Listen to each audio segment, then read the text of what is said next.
Olá, irmãos e irmãs, estamos iniciando mais um programa, uma palavra para o seu dia. Hoje é segunda-feira, início de uma semana de trabalhos. Estamos no mês da Bíblia e graças a vocês nós estamos chegando a tantas e tantas casas e queremos levar a palavra.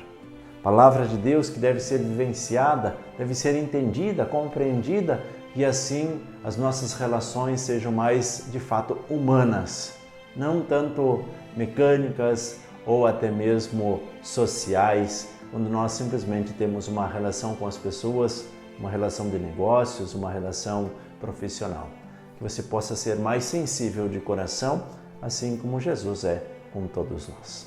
Por isso convido você a pegar a sua Bíblia e hoje nós vamos meditar o Evangelho de Lucas, capítulo 7, versículos 1 ao 10. O texto diz assim: Quando terminou de falar estas palavras ao povo que o escutava, Jesus entrou em Cafarnaum. Havia um centurião que tinha um servo a quem estimava muito. Estava doente, à beira da morte. Tendo ouvido falar de Jesus, o centurião mandou alguns anciãos dos judeus pedir-lhe que viesse curar o seu servo.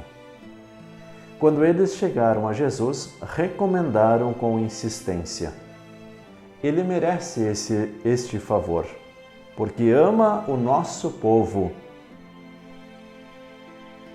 Ele até construiu uma sinagoga para nós. Jesus foi com eles.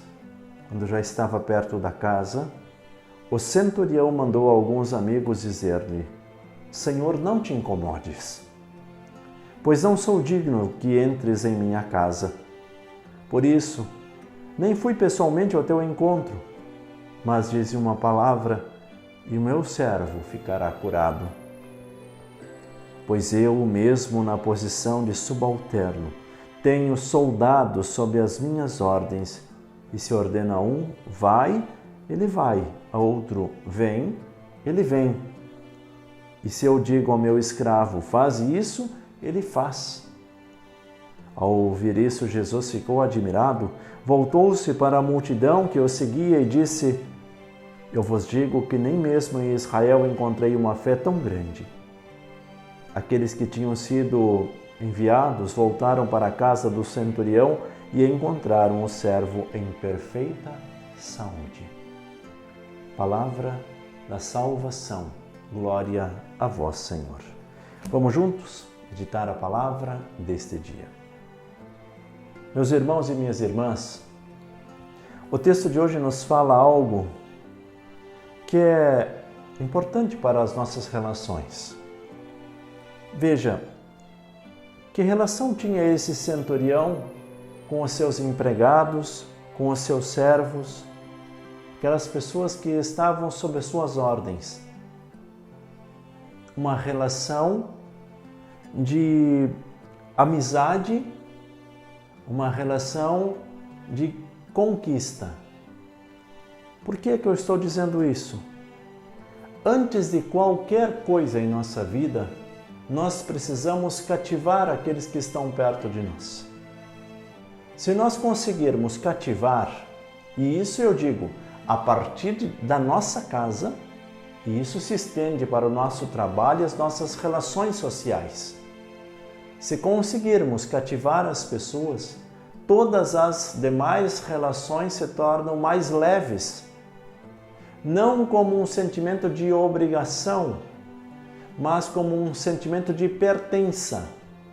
Se eu tenho uma pessoa como referência, eu começo a escutar mais esta pessoa e esta pessoa falando, dando uma opinião ou até mesmo uma ordem, eu vou desempenhar com muito carinho, com muito amor, porque eu faço as palavras dela as minhas palavras.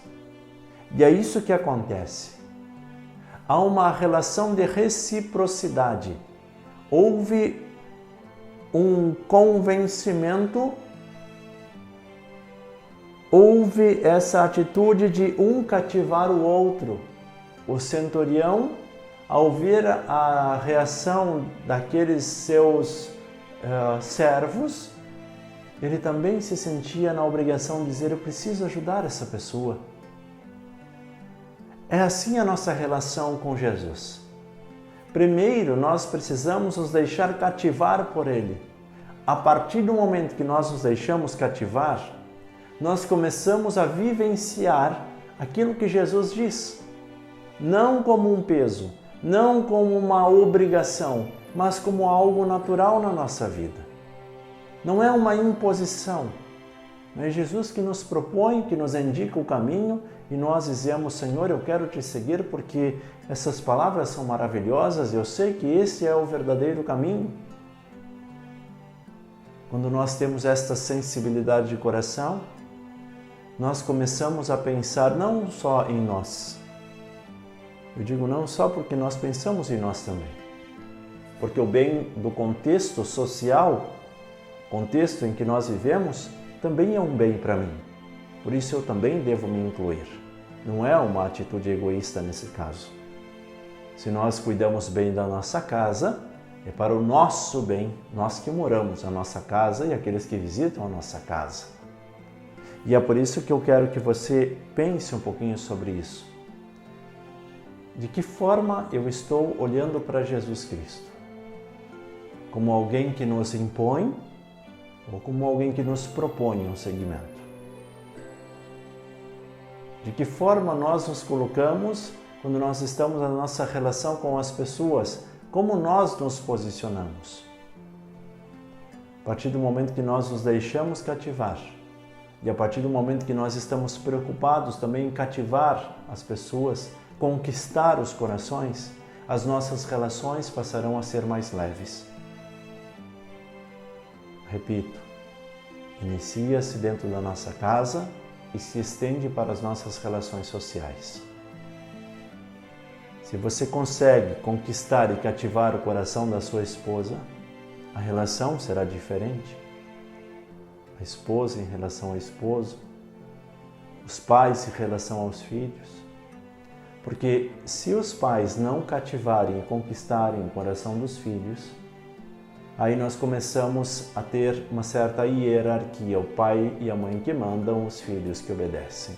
E aí vocês já sabem o resultado, eu não preciso falar. Assim, os filhos devem conquistar o coração dos pais para que haja esta harmonia dentro de casa. Aquilo que nós vivemos no exterior da nossa casa, lá no meio da sociedade, é um reflexo daquilo que nós vivemos dentro de casa.